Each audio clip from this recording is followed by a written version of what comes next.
It was a crisp autumn evening, and the streets were alive with the magic of Halloween. Children in colorful costumes scurried from house to house, their laughter echoing under the glow of jack-o'-lanterns. Among them was Marcus, a young boy dressed as a vampire, his excitement visible in the way he clutched his orange candy bucket. For Marcus, Halloween wasn't just about candy, it was about being part of something bigger, feeling included in the festive spirit of the neighborhood. But his joy quickly dimmed as he approached one particular house. The porch was adorned with elaborate decorations, a clear sign that the homeowner was participating in the evening's festivities. Yet, as Marcus knocked on the door, something unexpected happened. The woman who answered didn't greet him with a smile or candy. Instead, her expression turned cold, and her tone was sharp. She questioned why he was there, suggesting he didn't belong. Confused and embarrassed, Marcus tried to explain, but she waved him off and shut the door in his face. The incident wasn't just disheartening, it was humiliating. Marcus stood there for a moment, stunned and unsure of what to do. Nearby, a few neighbors watched, their murmurs growing louder. Some shook their heads in disbelief, while others pulled out their phones, recording the exchange. Marcus, feeling the weight of their stares, walked away quietly, his bucket still empty. Little did the woman know, her actions were about to spark something far bigger than she could have imagined. The videos would soon make their way to social media, and what began as a moment of exclusion on her porch was about to ignite a neighborhood-wide conversation and ultimately make national headlines. Marcus didn't fully understand why the woman had treated him so harshly, but the sting of her words and actions weighed heavily on him.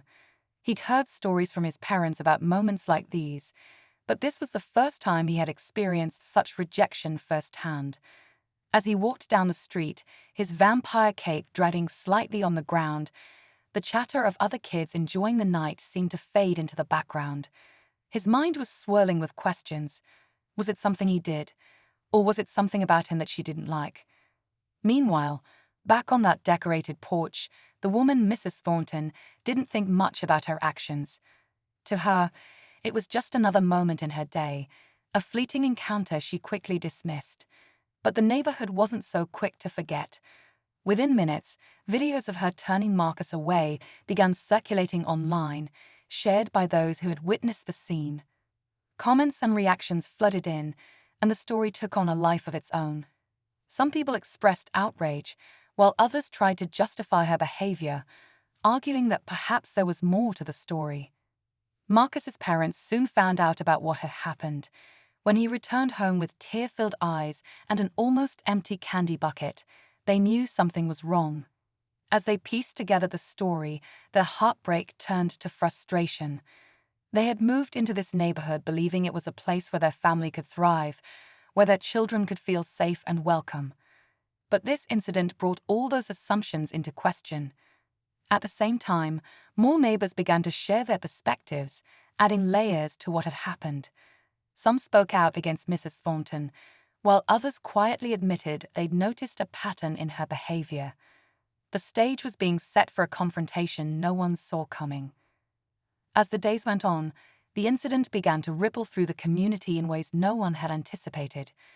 Marcus's parents decided to address the situation directly, not just for their son, but for the principle of standing up against unfair treatment. They contacted a neighborhood association meeting scheduled for the following weekend, determined to bring the issue to light. Meanwhile, Marcus's older sister, Alina, took matters into her own hands. She created an online post detailing what her brother had gone through, sharing the video that had already been circulating. It didn't take long for the story to go viral, catching the attention of local news outlets. Some neighbors rallied behind the family, horrified that something like this had happened on their quiet street. Others, however, became defensive, questioning whether the attention was warranted and even siding with Mrs. Thornton. The divide was clear. Conversations at the community park grew tense, and longtime friendships began to strain. Mrs. Thornton, for her part, refused to back down. She insisted she had done nothing wrong, claiming she had a right to decide who she gave candy to. However, her defiance only fueled the growing resentment from those who saw the incident as a clear act of bias.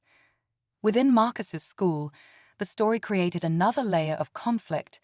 Some of his classmates were supportive, but others, perhaps echoing their parents' opinions, began to tease him about the situation. This made Marcus feel even more isolated, despite the support of his family. Alina, watching her brother struggle, became more determined to make their voices heard. She started reaching out to local activists and organizations, hoping to turn this moment into a larger conversation about inclusivity and respect. In the background, another piece of the story began to unfold. A quiet but significant rumor spread that this wasn't the first time Mrs. Thornton had acted in such a way. Neighbors who had once dismissed her behavior started coming forward with their own stories, painting a picture of someone whose actions had gone unchecked for far too long. But even with the mounting tension, no one could predict the explosive turn the situation was about to take. As the days passed, the tension in the neighborhood only grew worse. News vans began parking on the quiet suburban street, their bright lights cutting through the evening calm as reporters interviewed anyone willing to speak. Some neighbors spoke in support of Marcus and his family, recounting how kind and respectful they had always been. Others, though, either avoided the cameras or offered lukewarm defenses of Mrs. Thornton, describing her as someone who had simply made a mistake. Marcus, meanwhile, felt the weight of the situation growing heavier. He couldn't go anywhere without hearing whispers or catching people staring at him. At school, the teasing became relentless. He tried to hold his head high, but it wasn't easy. His parents noticed the toll it was taking on him and grew more determined to see this through to the end. For them, this was no longer just about the candy. It was about ensuring their son's dignity was restored. In the midst of all this, Mrs. Thornton continued to maintain her innocence. She doubled down on her story, claiming she had no way of knowing Marcus's intentions that night and implying she was the real victim of a smear campaign. Yet, as more neighbors came forward with their experiences, a darker pattern began to emerge. Stories of her making snide remarks, ignoring certain families, and even calling the police on harmless neighborhood gatherings painted a troubling picture. Then, out of nowhere, an anonymous video surfaced online. It showed Mrs. Thornton speaking candidly with another neighbor, unaware that she was being recorded. In the video, her words were sharp and dismissive, revealing attitudes that shocked even those who had previously defended her. The video spread quickly, and the backlash was immediate. People who had once stayed quiet began openly demanding accountability. But just as it seemed like the full truth was coming to light, an unexpected twist was set to push the situation into uncharted territory, leaving everyone questioning what would happen next. As the video of Mrs. Thornton spread across social media, people outside the neighborhood began weighing in. The story had moved beyond local news. It was now a national conversation. Journalists dug deeper into Mrs. Thornton's past, uncovering a history of complaints from former neighbors in other communities. Patterns of subtle discrimination and aggressive behavior painted a stark contrast to the image she had long cultivated. Yet, amidst the storm of backlash, she remained unapologetic, even doubling down in interviews, calling the accusations ridiculous and claiming she was being unfairly targeted. But just as the narrative seemed to settle, another bombshell dropped. A former resident of the neighborhood came forward with a startling claim. She revealed that years ago, Mrs. Thornton had orchestrated a similar incident with another family, a family that had quietly moved away after relentless harassment. The former resident provided screenshots of emails and notes that detailed how Mrs. Thornton had tried to alienate the family, citing trivial grievances and using coded language that many now recognized as racially charged. The story gained even more traction, fueling outrage and bringing new scrutiny to the neighborhood's dynamics. Meanwhile, Marcus's family was thrust further into the spotlight. Though they had initially wanted to focus on healing, they now found themselves at the center of a larger movement. Activists reached out, offering support and urging them to speak out against the broader issues of discrimination and bias. Marcus's parents were torn. They wanted justice for their son, but were also wary of turning their family's pain into a public spectacle. The second twist came when another neighbor, someone no one had suspected, stepped forward with evidence that completely shifted the narrative again. This individual had quietly filmed interactions with Mrs. Thornton over the years, capturing moments that revealed not just her prejudice, but an apparent personal vendetta against Marcus's family specifically. This revelation didn't just escalate the conflict, it left everyone questioning how far Mrs. Thornton had gone, and why. The community was at a boiling point as the new evidence against Mrs. Thornton circulated. The neighborhood association, under pressure from both local activists and national media, held an emergency meeting. It wasn't just about Mrs. Thornton anymore. This was about the values of the entire community. Neighbors who had stayed silent began speaking up, sharing their own uncomfortable experiences with her. What emerged was a pattern of divisiveness that had affected more families than Marcus's.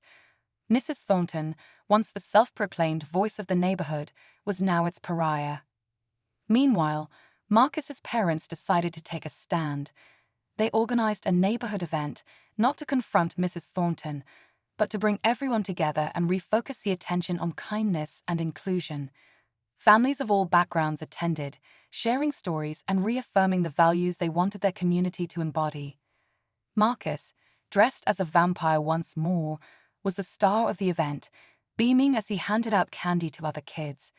The sight of him, happy and carefree, resonated deeply with everyone present. But the real twist came when the anonymous neighbor who had filmed Mrs. Thornton over the years revealed their identity. It was her longtime friend, someone she trusted implicitly. This neighbor explained that they had initially tried to support Mrs. Thornton, but became increasingly disturbed by her actions. The footage, combined with witness accounts, forced the local authorities to investigate Mrs. Thornton for harassment and discriminatory behavior. The media frenzy that followed left her with little choice but to move away. In the end, the neighborhood emerged stronger, united by a shared understanding of the importance of standing up against prejudice. Marcus and his family became symbols of resilience, their story a reminder of the power of community when it chooses empathy over division.